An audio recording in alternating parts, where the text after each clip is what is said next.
What is monopoly? Monopoly is a market situation in which a single company or seller controls the entire supply of a product or service, and there are no close competitors.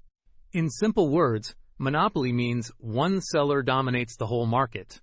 In a monopoly market, customers have very limited choices because only one company provides the product or service. Since there is no strong competition, the monopolist often has the power to decide prices. Monopolies can occur when a company owns unique resources, has government permission, or when entering the market is very difficult for new businesses. For example, if only one company supplies electricity in a city, it may operate as a monopoly. There are several key features of monopoly. First, there is only one seller in the market. Second, there are no close substitutes for the product.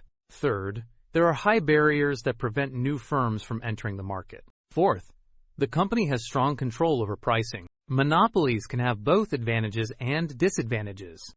One advantage is that large companies may invest more in research and development because they earn higher profits. However, disadvantages include higher prices, limited choices, and sometimes lower product quality due to lack of competition.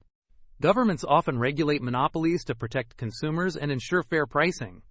In economics, monopoly is considered one of the main market structures, along with perfect competition, monopolistic competition, and oligopoly.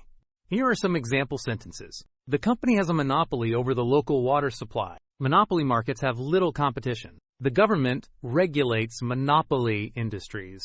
In simple terms, monopoly means a market controlled by a single seller. Easy way to remember, monopoly means one seller, one market.